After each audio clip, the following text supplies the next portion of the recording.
had been learning Reiki at the time, and I just said, well, what's this pranic healing stuff? And he was like, well, if you're interested in that, he's like, then, you know, you can go in that direction. And so because I could get some advice from him that felt like it was grounded, it was like actionable, it wasn't something weird, it was just like, do this, then do this is why you had it happen. So I just went home and ordered all the books I could on pranic healing.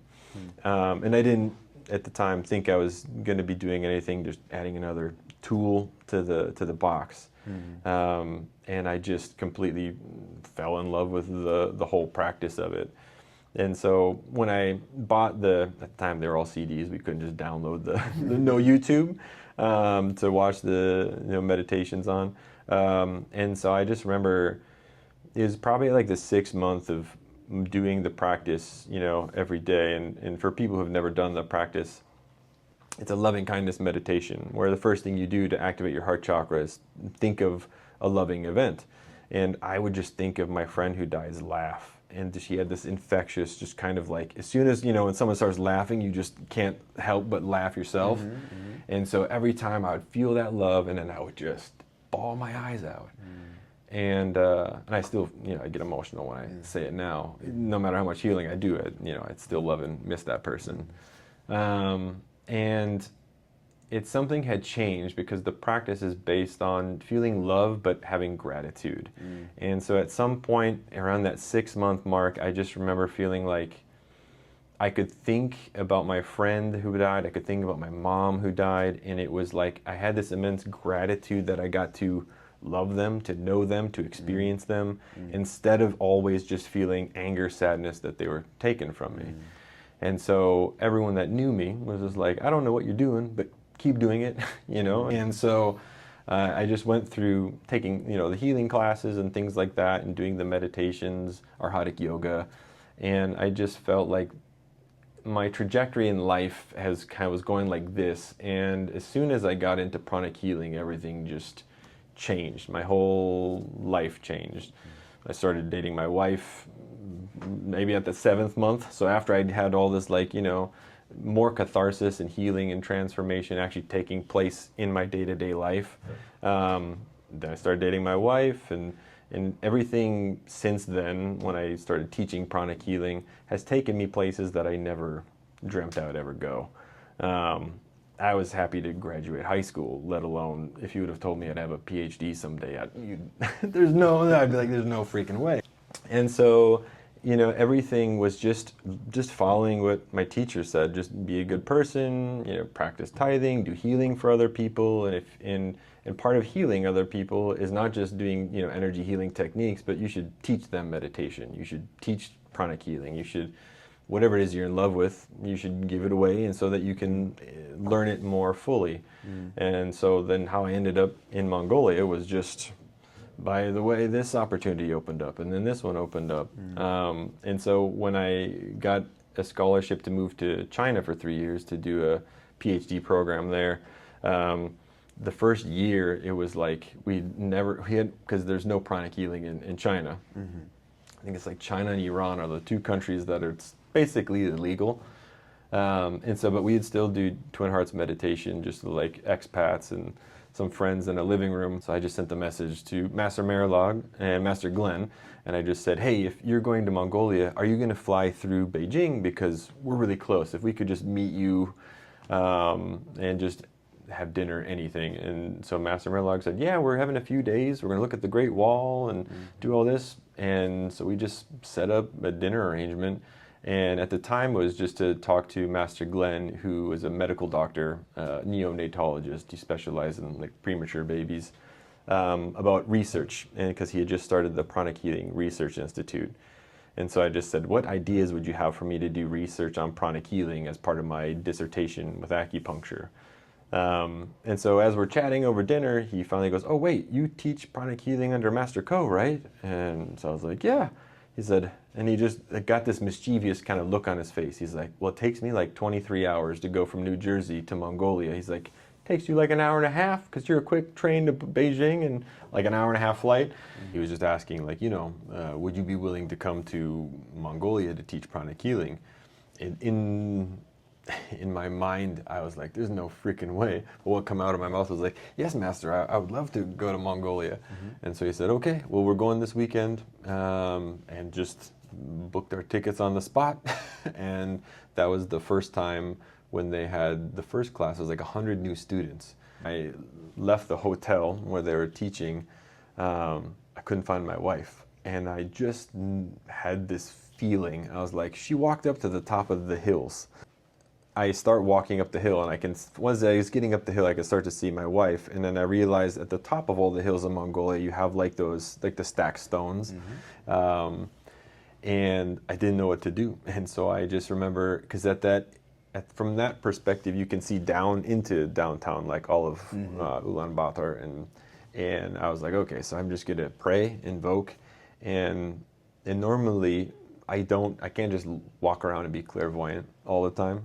It's just, it only happens to me when I need to see something. And I remember when I opened my eyes after like invoking, being at the top of the hill looking over downtown, is that it looked like 3 large pillars of light were anchored throughout the whole city and the valley. And then I started noticing these really brilliant streams of light, just individual little strands in different places. And so I immediately, all worry, anxiety about teaching in Mongolia just went gone. And it was the feeling of like, oh, the blessings are already anchored into this place. Like it's already sacred land. I just have to show up and be a mouthpiece. But the other thing that I understood was that those skinny strands, I realized were like my co-disciples or senior disciples of Master Choa that I have to reconnect with. And so I felt like there was already very evolved people who are already just waiting to be reintroduced to the teachings. And even though, not that shamanism's incomplete, but the way that Pranic Healing bridges ancient mysticism with a modern understanding and lens, it helps clarify a lot of the concepts.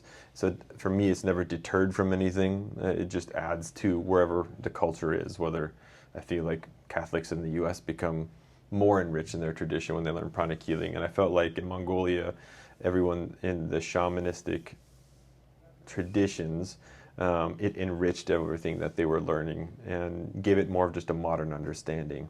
And so it was at that point where I was just seeing the light of all the spiritual chords of like the people who are just primed and ready. And so then I just felt like, yeah, as long as I show up, like they're all going to be drawn to the teachings. And so the first class we had basically like 100 people in the room. And I was just overwhelmed with gratitude, but it was the first time that I felt like there was so much divine guidance in what I was doing specifically for that. And I felt like everything that I was sent to do in China wasn't for China, it wasn't for studying acupuncture. I felt like I was genuinely just sent to Asia to go teach Pranic Healing in Mongolia. And everything else was just a bonus. Being able to have the PhD and studying in China gives you credibility, and I wouldn't be here obviously if that opens up doors for research and practice and clinical stuff. But for me, the spiritual reason of why I went was all just to reconnect with Mongolia. And so it's good to see that things keep spreading and growing and things like that, because you always want to like start a little fire and then walk away. But in most places where I've gone to try and do that, if I leave, or any teacher that's holding that community together leaves, it fizzles away.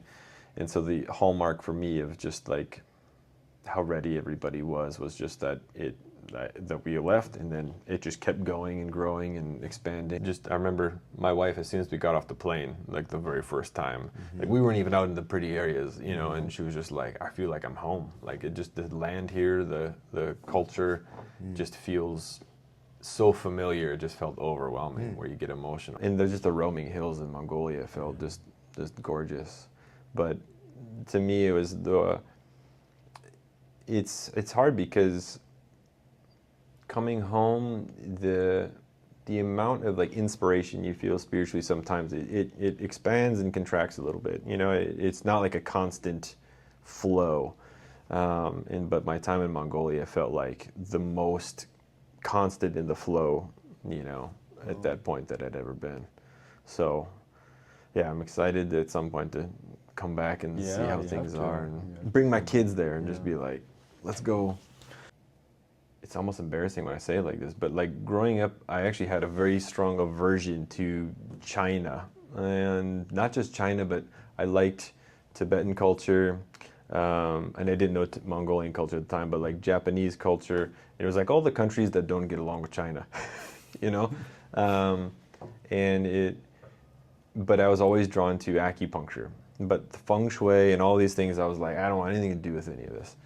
And it's funny because with my book on Pranic Acupuncture will be coming out soon. Oh, cool. And that was so much of that felt like trying to synthesize and go back of just energies from previous incarnations to heal whatever my relationship to China was. And so most of that research and work I wrote while I was in China, feeling like I was connecting to that energy. And then as going to Mongolia, it felt like it was just healing this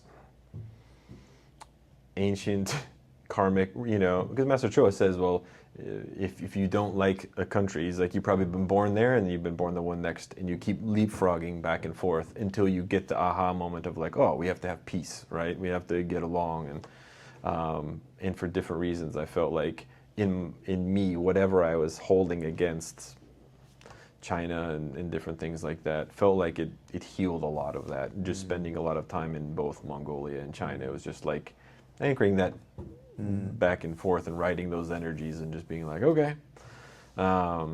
Interesting. But yeah, if it wasn't for the healing that I got from a Tibetan Lama, it was actually what healed my resistance towards acupuncture in China.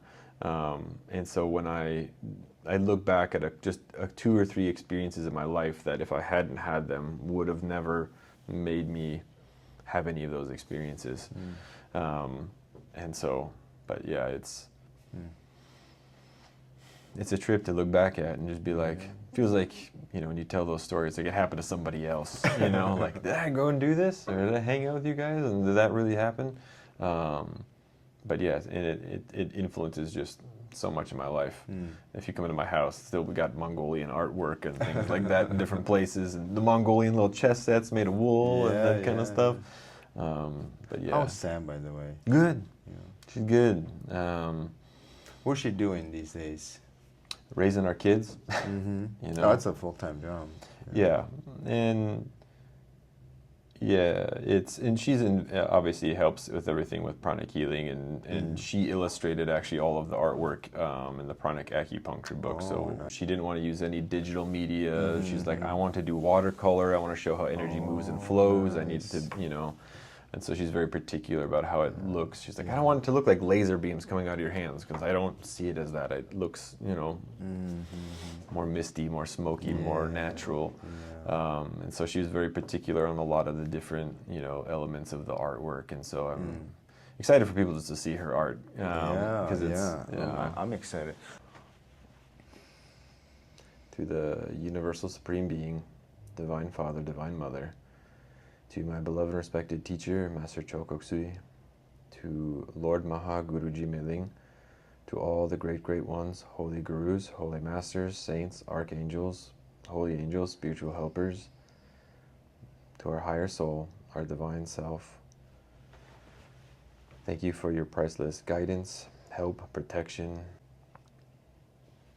Thank you. As Otko said, teacher is always a teacher, always blessing you, giving you energy, and always in your corner, mentally, spiritually, physically. Don't leave without smashing that like button, whichever side that is on, so that people can see this video. And don't forget to subscribe. See you next time.